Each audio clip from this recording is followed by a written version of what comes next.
कभी सोचा है कि डांस सिर्फ शरीर की हरकत से कहीं ज्यादा हो सकता है? भारतीय शास्त्रीय परंपरा में दो ऐसी दिव्य ऊर्जाएं हैं जो डांस को एक अलग ही लेवल पर ले जाती हैं, तांडव और लास्या। ये सिर्फ डांस स्टाइल नहीं है, बल्कि ये असल में ब्रह्मांड की दो सबसे ताकतवर शक्तियों की कहानी है। एक तरफ सृजन की शक्ति और दूसरी तरफ कोमलता की। तो चलिए इन दो कमाल के नृत्यों की दुनिया में एक साथ उतरते हैं। चलिए इसी कमाल की सोच से शुरू करते हैं कि डांस एक कहानी है। सोचिए, हर एक मूव एक शब्द है, हर एक्सप्रेशन एक लाइन और पूरा परफॉर्मेंस एक पूरी किताब। और इसी किताब के दो सबसे जरूरी, दो अलग अलग लेकिन एक दूसरे से जुड़े हुए चैप्टर हैं, तांडव और लास्या।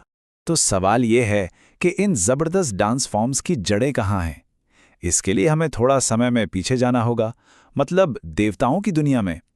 कहते हैं कि डांस की शुरुआत खुद भगवान शिव ने की थी और हमारी खोज भी वहीं से शुरू होती है। सबसे पहले बात करते हैं तांडव की। जरा उस एनर्जी के बारे में सोचिए जो पूरे ब्रह्मांड को हिला सकती है, जो शक्ति, पुरुषत्व और कॉस्मिक रिदम का प्रतीक है। ये है भगवान शिव का नृत्य, जिन्हें डांस का देवता यानी नटराज भी कहा जाता है। तो तांडव असल में है क्या? इसे एक तूफान की तरह समझिए। ये सिर्फ शारीरिक मूवमेंट नहीं है, बल्कि इमोशंस का, भावनाओं का एक ज्वालामुखी है। एक ऐसा कॉस्मिक परफॉर्मेंस जिसमें नई दुनिया बनाने और पुरानी को मिटाने की ताकत है। अच्छा, तो ये डांस हम तक पहुंचा कैसे? देखिए, भगवान शिव ने इसे बनाया, लेकिन उनके शिष्य तांडु मुनि ने इसे एक सिस्टम में, एक लय में बांधा। फिर ये ज्ञान पहुंचा ऋषि भरत मुनि तक। और मजेदार बात यह है कि तांडव नाम तांडु मुनि के नाम से ही आया है।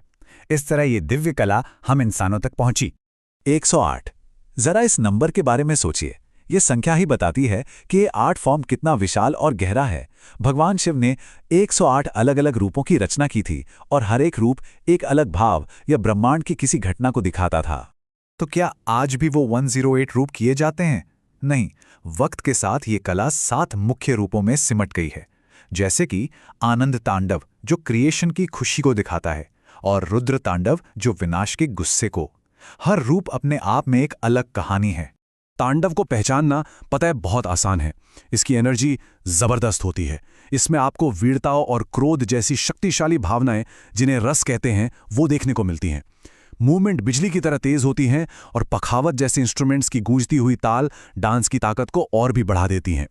ये एक बहुत जरूरी सवाल है। अगर तांडव ब्रह्मांड की शक्तिशाली मर्दाना ऊर्जा है, तो क्या इसका कोई काउंटर बैलेंस है? कोई ऐसी शक्ति जो इस तूफान को शांत कर सके?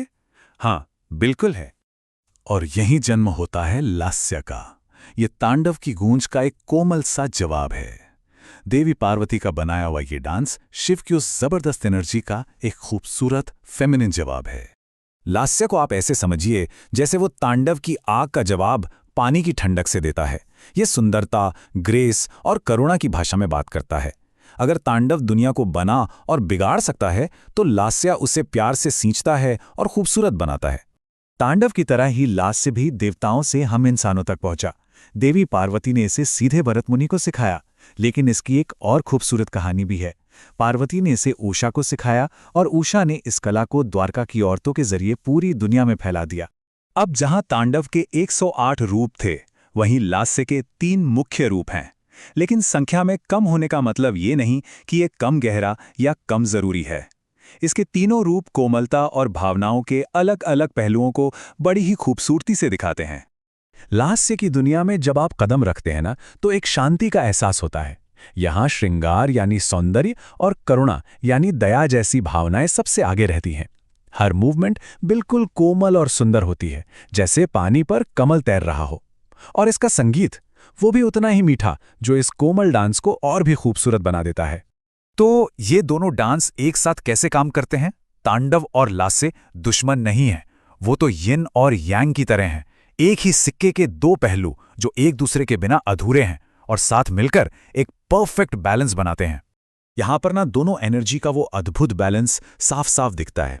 एक तरफ शिव की तूफानी एनर्जी है जिसमें वीरता और क्रोध है, तो दूसरी तरफ पार्वती का शांत कोमल जवाब है जिसमें सुंदरता और करुणा है।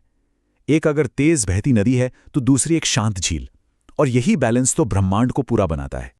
तो इन हजारों साल पुरानी कहानियों का आज के डांस फॉर्म्स जैसे कथक से क्या लेना देना है? जवाब है सब कुछ। ये दोनों दिव्य ऊर्जाएं आज भी कथक की हर परफॉर्मेंस में सांस लेती हैं। जब एक कथक डांसर को ठुमरी या गत भाव करते हुए देखते हैं, मतलब जब वो कोई छोटी कहानी या प्यार का इजहार कर रहे होते हैं, तो असल में हम लास्य को ही देख रहे होते हैं। वो कोमल हाव भाव, वो सुंदर मूवमेंट्स और वो प्यार की भावना, यह सब सीधे देवी पार्वती के डांस से आता है। और फिर अचानक से पलक झपकते ही वही डांसर तेज चक्कर लगाने लगता है और जोरदार फुटवर्क करता है। ये है तांडव की एनर्जी, वो ताकत, वो स्पीड, वो आग, ये सब सीधे भगवान शिव के कॉस्मिक डांस से आती है। सबसे कमाल की बात तो ये है कि एक ही कलाकार में ये दोनों ऊर्जाएं एक साथ मौजूद होती हैं। और आखिर में यही सबसे जरूरी बात है, लास्य की शांति तांडव की एनर्जी को बैलेंस करती है। एक के बिना दूसरा अधूरा है। और ये सिर्फ कथक के लिए ही नहीं, शायद जिंदगी के लिए भी सच है। असली सुंदरता और बैलेंस इन दो ऑपोजिट शक्तियों को मिलाने में ही मिलता है। तो चलिए इस सफर को एक आखिरी सवाल के साथ खत्म करते हैं। अगर डांस एक कहानी है, तो तांडव और लास्य की ये कहानी हमें क्या सिखाती है? शायद ये हमें याद दिलाती है कि इस ब्रह्मांड में और हमारी अपनी जिंदगी में ताकत और कोमलता दोनों के लिए एक बहुत जरूरी जगह है। और शायद असली सुकून तभी मिलता है जब ये दोनों ऊर्जाएं एक साथ एक ही लय में डांस करती हैं।